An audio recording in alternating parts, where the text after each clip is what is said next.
Did Maxine Waters trigger violence against National Guard after telling protesters to, quote, get more active, unquote? And this is your topic report. And our topic is Maxine Waters Chauvin protests National Guard shooting. And our headline that we've chosen is from the Daily Caller, and that's a right-leaning publication, as I've noted here. Get more active. Maxine Waters calls on Dante Wright protesters to show the world that they mean business. Business. We mean business.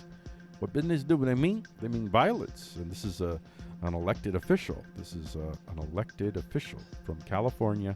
Maxine Waters, a member of the U.S. House, is literally calling on human beings to take violent action against elected officials. You know, all these people, I'm not going to say whatever you should feel about whether they're Capitol riots, Capitol protests, who did what in the whole Capitol Hill thing.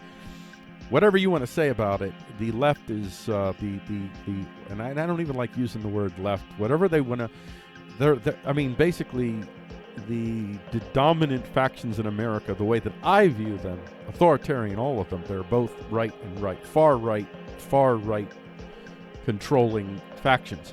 And in the quote-unquote far left, which is really so far it's become far right, or I don't mean the horseshoe thing, but because there are other people in the far left that I wouldn't call far right.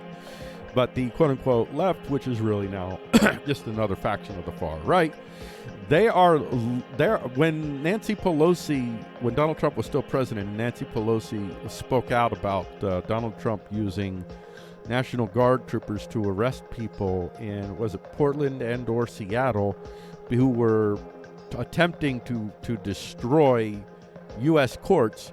Nancy Pelosi literally referred to these National Guard members. They weren't National Guard. They're FBI members.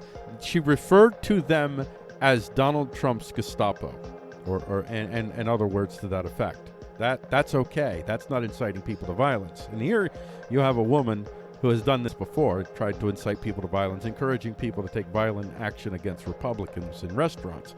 Maxine Waters tells BLM protesters to be more confrontational. Then someone shoots in Minnesota National Guard. That's from Red State, from the right. Let's just look at this one a little bit more. So, okay, I don't support conservative or progressive journalism. I support freedomist journalism, and so should you. Get away from all of the factions and come on over to the freedomists. As we previously reported, Representative Maxine Waters went to Brooklyn Center, Minnesota, just outside Minneapolis yesterday, and joined a protest over the shooting of Dante Wright. She said that she planned on staying in the area until Monday and the closing arguments of the Derek Chauvin trial.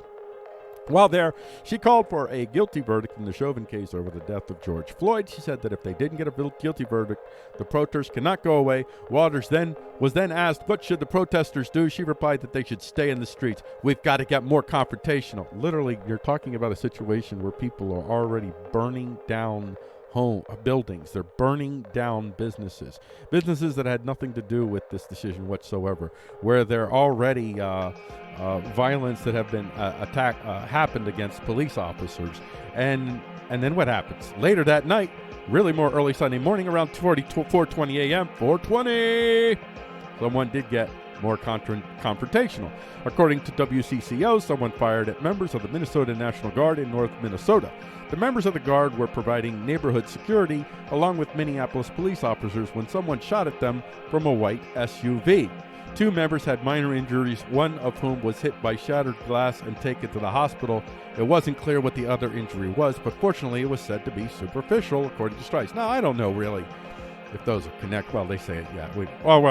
I don't know if those are really connected to Maxine Waters' comments or not, but it's irrelevant because she's an elected official that is literally inciting people to violence against members of government.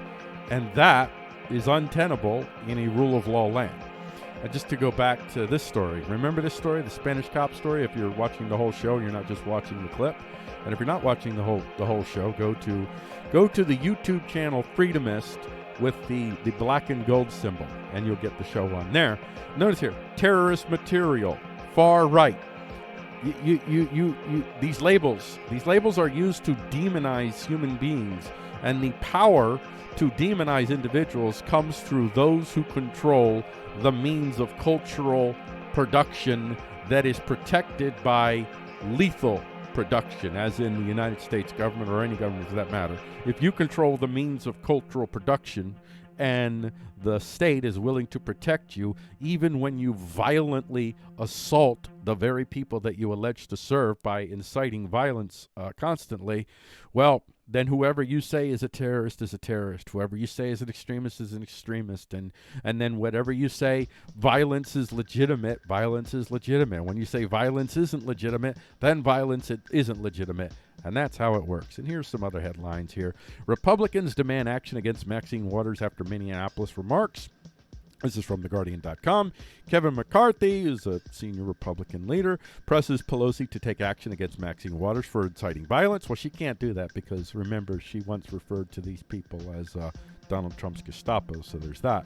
Ted Cruz calls out Maxine Waters for encouraging riots and violence after Minnesota protests. This is from Louder with Crowder, and I always want to say when I use Louder with Crowder, one of the worst of the right. This is as bad as Politics USA on the left. Marjorie Taylor Greene proposes expelling Maxine Waters from Congress, and I think that's legal insurrection. And Maxine Waters calls for more aggressive confrontation in the streets if Chauvin not found guilty of murder. And I just want to make sure I got that right. No, I didn't. It was Breitbart. I'm glad I checked. I like giving the right question. So there you go. That's the Maxine Waters report.